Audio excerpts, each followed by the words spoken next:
이곳은 빛이 죽어버린 공간입니다.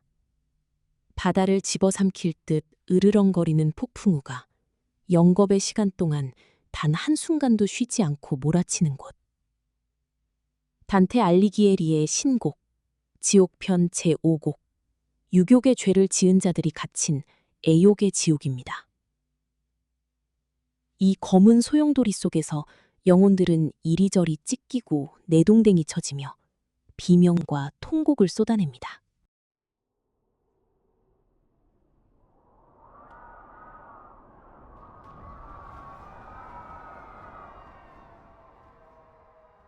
서기 1300년의 성금요일, 삶의 한가운데서 어두운 숲을 헤매던 단테는 길잡이 베르길리우스의 인도를 받아 지옥의 문을 통과합니다. 그들이 도착한 곳은 이성을 정욕의 노예로 만든 자들이 갇힌 지옥의 두 번째 층. 그곳에는 클레오파트라, 헬레네, 아킬레스 등 역사와 신화 속의 인물들이 검은 회오리 바람에 찢기고 있습니다. 하지만 단테의 시선은 유독 서로를 꼭 끌어안은 채 마치 가벼운 깃털처럼 바람을 타고 날아오는 두 영혼에게 머뭅니다. 오 시인이여, 저기 바람에 실려오는 두 영혼과 이야기를 나누고 싶습니다. 그들은 어찌하여 저토록 서로를 놓지 못하고 가벼이 떠돌고 있단 말입니까? 단테의 기록에 따르면 이들은 시동생과 형수였습니다.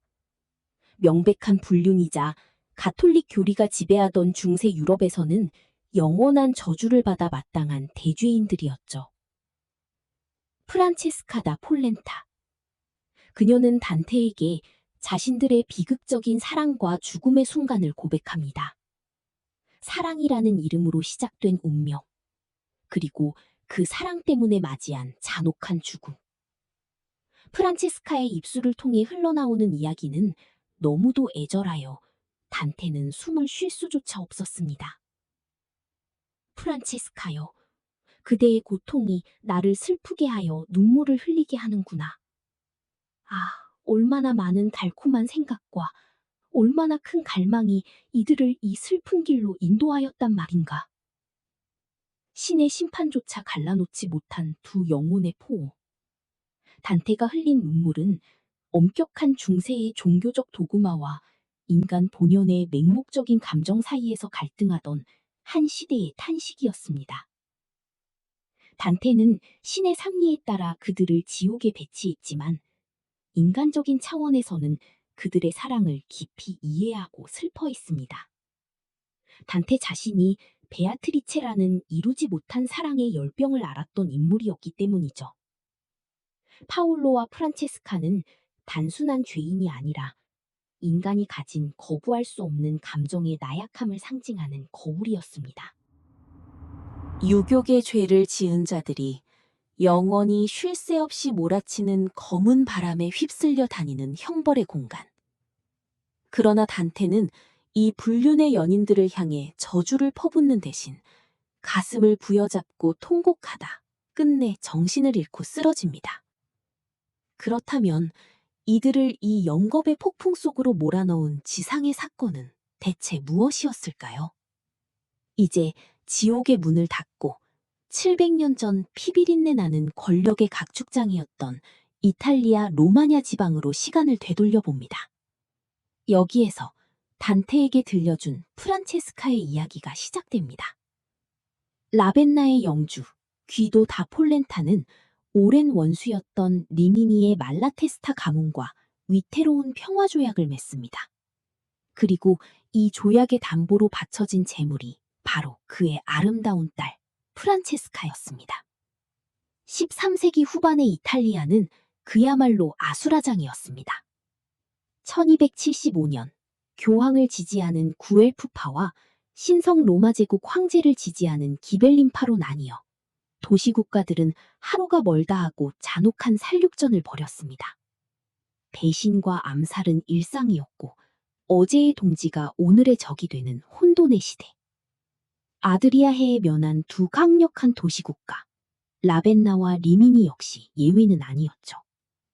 이 혼란의 소용돌이 한가운데 로마냐 지방을 장악하려는 두 거대 가문이 있었습니다. 라벤나의 다폴렌타 가문과 리미니의 말라테스타 가문입니다.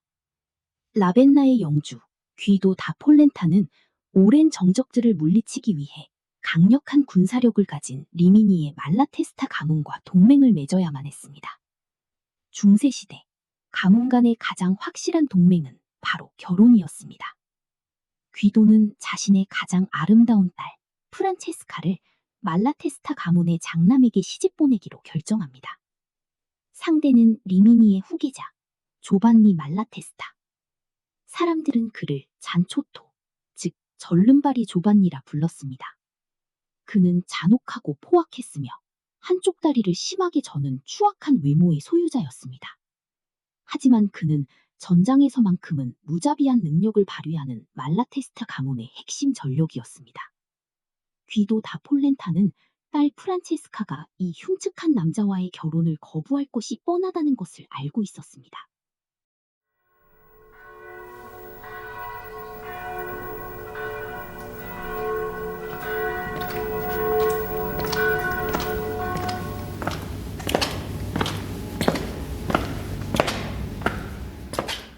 그는 잔초토의 동생 일벨로, 즉 아름다운 파올로라 불리던 파올로 말라테스타였습니다. 조각 같은 이목구비와 우아한 기품을 지닌 파올로를 본 순간 프란체스카의 심장은 거세게 요동쳤습니다. 그녀는 그가 자신의 남편이 될 사람이라 굳게 믿고 기쁨의 눈물 속에서 영원한 사랑을 맹세합니다. 파올로는 형을 대신해 대리인 자격으로 결혼식에 참석한 것이었지만 이 사실을 철저히 숨긴 채 프란체스카와 서약을 맺습니다. 프란체스카는 눈앞에 있는 이 눈부신 청년이 자신의 남편이 될 것이라 굳게 믿었습니다. 라벤나의 성당문이 열리고 그가 걸어 들어왔을 때 나는 신에게 감사드렸어요. 금빛 머릿결에 기품 있는 미소, 그토록 아름다운 청년이 나의 남편이 될 사람이라니. 나는 기꺼이 내 영혼을 다해 그에게 혼인 서약을 맺었습니다. 그 서약이 나를 지옥의 밑바닥으로 끌어내릴 족쇄인 줄은 꿈에도 모른 채. 그러나 잔인한 환상은 단 하룻밤 만에 산산조각이 납니다. 첫날 밤 어둠 속에서 프란체스카를 품에 안은 것은 아름다운 파올로가 아니라 거칠고 흉측한 잔초토였습니다. 아침에 햇살이 침실을 비추었을 때 프란체스카가 느꼈을 그 끔찍한 절망과 배신감을 상상해 보십시오. 그녀의 육체는 늙고 추악한 권력자의 소유가 되었지만 그녀의 영혼은 이미 처음 본 순간부터 파올로에게 결박당해 있었습니다. 그것이 자신을 파멸로 이끌 악마의 속임수인 줄은 꿈에도 모른 채 말입니다. 이 사기 결혼은 단순히 한 여성의 불행을 넘어 향후 벌어질 핏빛 비극의 거대한 도화선이 되었습니다. 당대의 문장가 보카치오는 훗날 이 결혼에 얽힌 기막힌 사기극을 기록으로 남겼습니다. 라벤나의 영주는 딸이 절름발이 잔초토를 보면 결코 결혼하지 않겠다고 저항할 것을 두려워했습니다. 그래서 리미니 가문과 공모하여 끔찍한 기만을 저지르게 됩니다. 그리하여 결혼식 당일 프란체스카의 눈앞에 나타난 신랑은 잔초토가 아니라 파올로였습니다.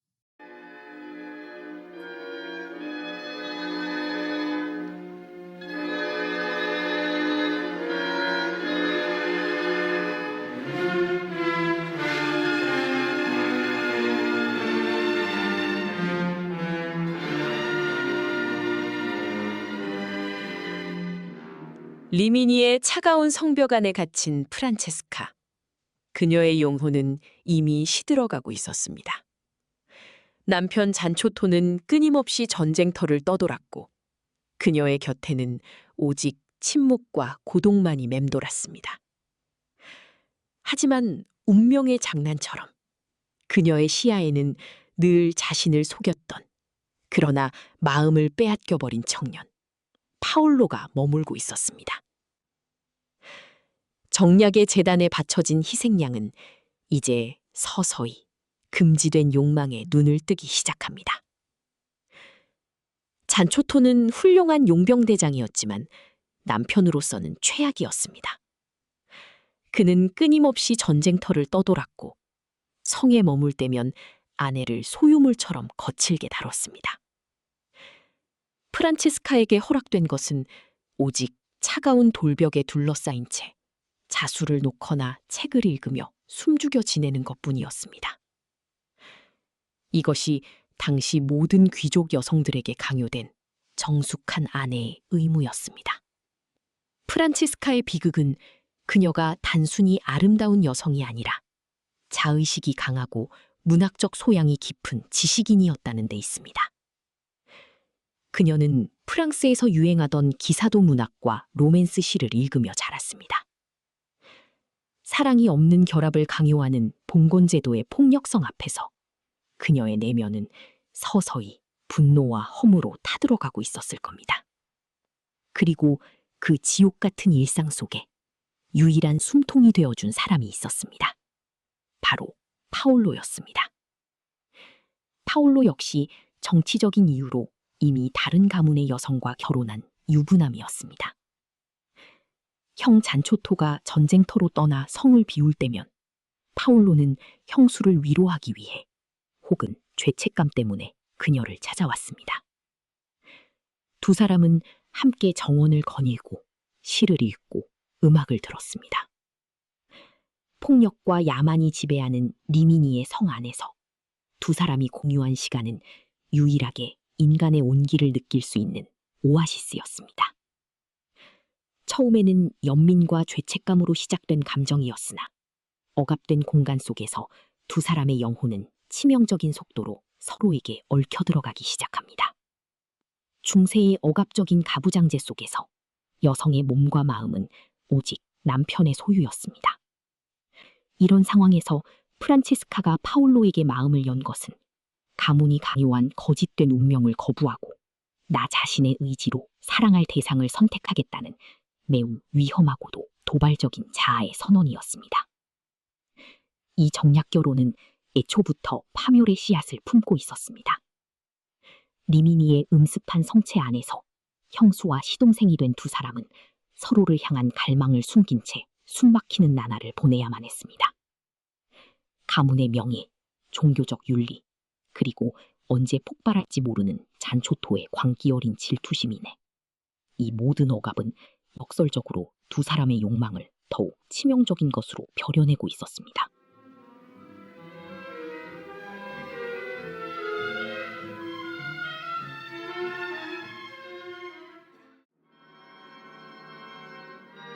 시간은 흘러 1285년경의 어느 날, 잔초토가 페사로 지역의 시장직을 수행하기 위해 성을 비운 사이, 파울로와 프란체스카는 단둘이 내실에 남게 되었습니다. 형수와 시동생이라는 아슬아슬한 관계. 두 사람 사이에는 보이지 않는 팽팽한 긴장감이 흐르고 있었습니다.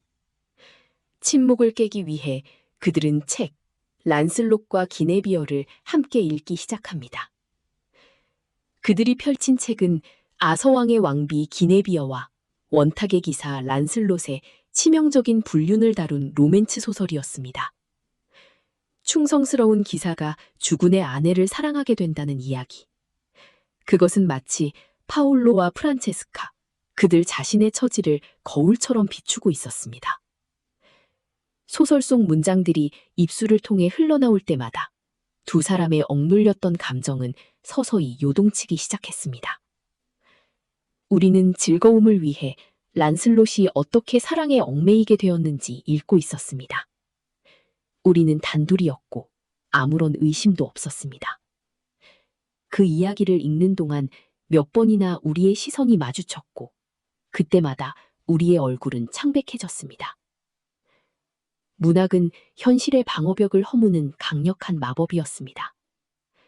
소설 속에서 기네비어 왕비를 향한 란슬롯의 절절한 갈망이 묘사되는 순간, 책 속의 허구와 현실의 경계는 완전히 무너져 내렸습니다. 하지만 우리를 굴복시킨 것은 단 한 구절이었습니다. 그토록 갈망하던 여인의 미소 띤 입술에 란슬롯이 입을 맞추는 대목을 읽었을 때 결코 내게서 떨어질 수 없는 이 사람이 온몸을 떨며 내 입술에 입을 맞추었습니다. 사랑은 사랑받는 자가 반드시 그 사랑에 보답하도록 강요하나니. 아모르, 캬 눌로아마토, 아마르버르도나. 나로 하여금 이 사람에게 크나큰 기쁨을 느끼게 하였고, 보시다시피 그 사랑은 지금도 나를 떠나지 않고 있습니다. 사랑이 우리를 하나의 죽음으로 이끌었습니다. 프란체스카는 단테에게 이렇게 고백했습니다. 그토록 원하던 미소 띤 입술에 훌륭한 연인이 입맞추는 대목을 읽었을 때 영원히 내게서 떨어지지 않을 그 사람이 온몸을 떨며 내 입술에 입을 맞추었습니다. 갈레오토가 바로 그 책이었고 그 책을 쓴 자였습니다. 그날 우리는 더 이상 책을 읽지 못했습니다. 소설 속에서 란슬롯과 기네비어를 이어준 중매쟁이 갈레오토처럼 이 책 자체가 그들을 금지된 사랑으로 인도한 악마의 중매쟁이였다고 말입니다. 이 장면은 서양 문학사에서 가장 관능적이고 치명적인 순간으로 꼽힙니다. 그날 우리는 더 이상 책을 읽지 않았다 라는 프란체스카의 마지막 대사는 텍스트가 끝나는 곳에서 육체적 욕망이 시작되었음을 의미합니다. 억압된 중세의 규범 속에서 문학이라는 환상은 그들이 현실의 도덕적 굴레를 벗어던질 수 있게 해준 유일한 도피처이자 동시에 죽음으로 향하는 급행열차의 티켓이었습니다. 달콤한 입맞춤의 대가는 가혹했습니다. 그들의 은밀한 미래는 성 안의 누군가에게 목격되고 있었습니다. 리미니 성의 차가운 복도 끝에서 질투와 분노, 그리고 피비린내 나는 음모의 그림자가 그들의 침실을 향해 서서히 다가오고 있었습니다. 잔초토의 충성스러운 하인이자 잔초토의 또 다른 동생이었던 말라테스티노가 두 사람의 미래를 눈치채고 형에게 밀고 합니다. 분노로 이성을 잃은 잔초토는 치밀한 함정을 팠습니다.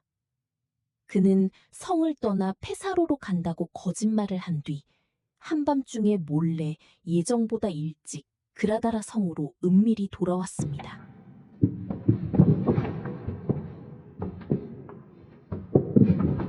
어둠 속에서 굳게 닫힌 프란체스카의 침실 문이 거칠게 부서졌습니다. 칼을 빼든 채 짐승처럼 들이닥친 잔초토. 방 안에는 파올로와 프란체스카가 있었습니다. 파올로는 형을 피하기 위해 방바닥과 연결된 비밀 통로의 문, 트랩도어를 열고 몸을 던졌습니다. 하지만 운명의 장난이었을까요? 파올로의 화려한 옷자락이 문틈에 걸리고 말았습니다. 잔초토가 몸부림치는 동생 파올로를 향해 장검을 내리꽂으려던 찰나 프란체스카의 행동이 놀랍습니다. 그녀는 도망치거나 용서를 구하는 대신 칼날과 파올로 사이로 자신의 몸을 던집니다. 자신의 선택에 대한 완벽한 책임이자 남편에 대한 마지막 저항이었죠. 잔초토의 맹렬한 칼날은 프란체스카의 얇은 가슴을 관통한 뒤 그대로 파올로의 심장까지 꿰뚫었습니다. 한 자루의 칼이 찔린 두 사람은 피투성이가 된 채 서로를 껴안고 쓰러졌습니다. 질투에 눈이 먼 남편의 잔혹한 살인. 1285년 리미니의 성벽 안에서 벌어진 참혹한 살인극. 두 사람의 시신은 한 무덤에 합장되었다고 전해집니다. 그러나 이 충격적인 사건에 대해 당시 리미니와 라벤나의 공식 문서나 재판 기록은 단 한 줄도 남아있지 않습니다. 당시 중세법에 따르면 남편이 현장에서 간통한 아내와 내연남을 죽이는 것은 이른바 명예살인으로 합법적인 권리였습니다. 게다가 다폴렌타 가문과 말라테스타 가문은 이 사건으로 인해 힘들게 맺은 군사 동맹이 깨지는 것을 원치 않았습니다. 프란체스카의 침종조차 딸의 끔찍한 죽음을 묵인했습니다.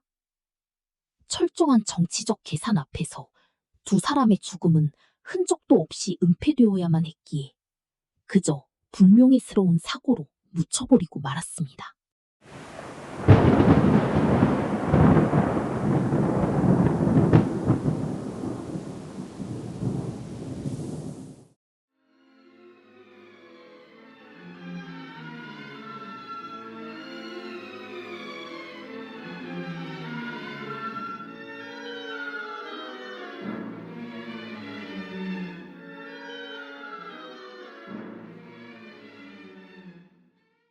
프란체스카의 이야기를 모두 들은 단테는 너무나도 깊은 슬픔과 연민에 휩싸인 나머지 그만 의식을 잃고 지옥의 바닥에 시체처럼 쓰러지고 맙니다. 신의 율법, 지옥의 형벌과 인간의 감정, 단테의 연민이 정면으로 충돌하는 이 극적인 장면은 다가올 르네상스 시대, 즉 신의 시대에서 인간의 시대로 넘어가는 위대한 사상적 전환점이 되었습니다. 역사의 어두운 뒤안길로 사라질 뻔했던 이들의 이야기는 사건 발생 약 30년 후 한 위대한 시인, 바로 단테 알리기에리의 펜 끝에서 영원의 생명을 얻게 됩니다. 단테는 피렌체에서 정치적 파벌 싸움에 밀려나 사형 선고를 받고 평생을 떠돌던 망명객이었습니다. 흥미롭게도 단테가 망명 시절 마지막으로 의탁했던 곳이 바로 라벤나였고 그를 후원해준 영주가 바로 프란체스카의 조카였습니다. 단테는 프란체스카가 어떤 정치적 음모 속에서 희생되었는지 그 내막을 누구보다 잘 알고 있었습니다. 현대의 역사학자들은 이 치정살인극의 이면에 숨겨진 중세 가문들의 소름 끼치는 정치적 계산에 주목합니다. 우리는 잔초토라는 인물을 다시 평가해야 합니다. 그는 단순히 아내의 불륜에 격분한 남편이 아니었습니다. 당시 말라테스타 가문의 수장인 아버지가 노쇠해 가면서 후계 구도를 둘러싼 알력이 극에 달해 있었습니다. 파올로는 교황청과의 외교에서 두각을 나타내며 피렌체의 행정장관직까지 역임한 가문의 가장 유력한 권력자 중 하나였습니다. 잔초토에게 파올로는 언젠가 제거해야만 하는 가장 강력한 정치적 라이벌이었습니다. 그렇습니다. 잔초토에게 아내의 불륜은 분노의 원인이 아니라 눈엣 가시 같던 동생을 합법적으로 제거할 수 있는 완벽한 명분이었습니다. 당시 중세법에 따르면 현장에서 불륜을 목격한 남편의 명예살인은 죄를 묻지 않았습니다. 잔초토는 이 법을 교묘하게 이용한 것입니다. 더욱 끔찍한 사실은 이 사건 이후 친정인 다 폴렌타 가문의 반응입니다. 자신의 딸이 잔혹하게 살해당했음에도 불구하고 라벤나의 귀도 다 폴렌타는 말라테스타 가문에 어떠한 항의나 보복도 하지 않았습니다. 오히려 두 가문의 정치적, 군사적 동맹은 사건 이후에도 굳건히 유지되었습니다. 결국 프란체스카와 파올로의 죽음은 가문의 권력과 영토 유지를 위해서라면 혈육의 피조차 기꺼이 재단에 바칠 수 있었던 중세 이탈리아의 냉혹한 정치적 거래의 결과물이었습니다. 그 후 두 연인의 피 묻은 시신은 리미니 성의 차가운 지하 묘소에 아무렇게나 버려졌습니다. 그러나 그들의 육신은 부패하여 사라졌을지라도 그들의 비극은 훗날 예술이라는 이름으로 화려하게 부활할 준비를 하고 있었습니다. 그런데 참으로 기이하게도 19세기 낭만주의 예술가들 사이에 이 시대를 기점으로 앵그르, 카바넬, 셰퍼, 단테 가브리엘 로제티, 로댕, 블레이크에 이르기까지 미술사의 거장들은 이들에게 열광했습니다. 즉, 불경한 죄인들을 거센 돌풍 속에서도 서로를 놓지 않으려 필사적으로 얽혀있는 두 사람, 바로 파올로 말라테스타와 프란체스카 다 폴렌타를 화폭과 대리석 위로 끊임없이 불러내어 이들의 치명적인 키스와 죽음을 캔버스에 담아냈습니다. 차이콥스키는 이들의 고통과 사랑을 웅장한 교향악의 환상곡으로 작곡하여 영원한 생명을 불어넣었습니다. 이제 우리는 캔버스 너머에 숨겨진 치명적인 탐닉, 13세기 이탈리아를 피로 물들인 가문 간의 잔혹한 암투, 그리고 화가들이 붓끝으로 교묘하게 숨겨놓은 금지된 암호를 해독하기 위하여 폭풍 속에서 영혼을 얻은 두 연인, 그 피비린내 나는 관능의 연대기 속으로 들어갑니다. 영겁의 시간 동안 불어닥치는 검은 폭풍 속에서 바람은 여전히 거세고 형벌은 끝이 없습니다. 하지만 가만히 들여다보면 그 폭풍 속에서 파올로와 프란체스카는 결코 고통받고 있지 않습니다.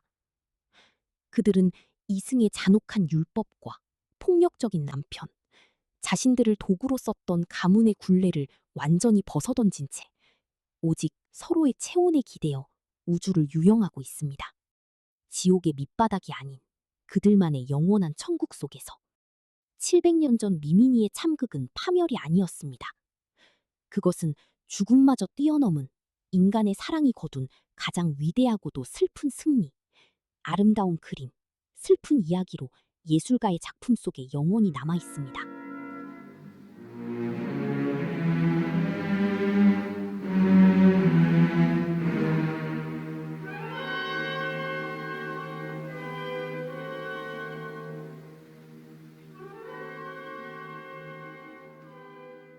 프랑스의 신고전주의 거장 장 오기스트 도미니크 앵그르는 이 은밀하고도 폭발적인 찰나를 화폭에 완벽하게 박제했습니다.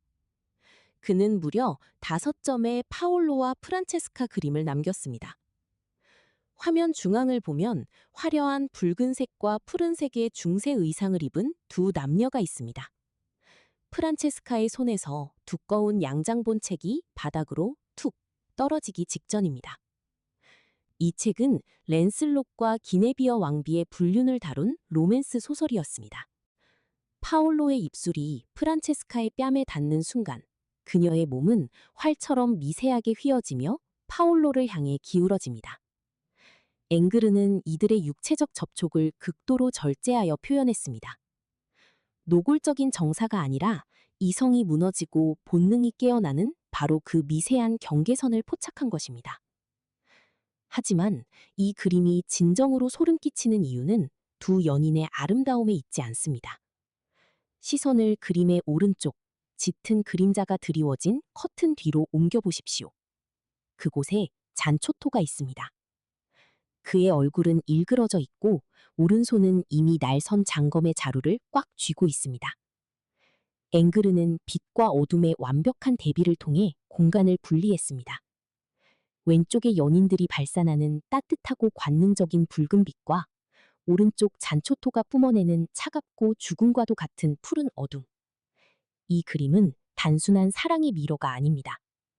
1초 뒤에 벌어질 끔찍한 살육을 예고하는 숨막히는 서스펜스의 현장입니다. 화가는 우리에게 묻습니다. 당신이라면 저 떨어지는 책을 주워 이성을 되찾을 것인가? 아니면 다가오는 죽음의 칼날을 알면서도 눈앞의 치명적인 입맞춤에 영혼을 내어줄 것인가? 앵그르의 붓끝은 프란체스카의 뺨에 닿은 파올로의 입술 위에 영원한 정지 버튼을 눌렀습니다. 죄악이 완성되는 순간의 쾌락을 관람자들로 하여금 영원히 탐닉하게 만든 것입니다.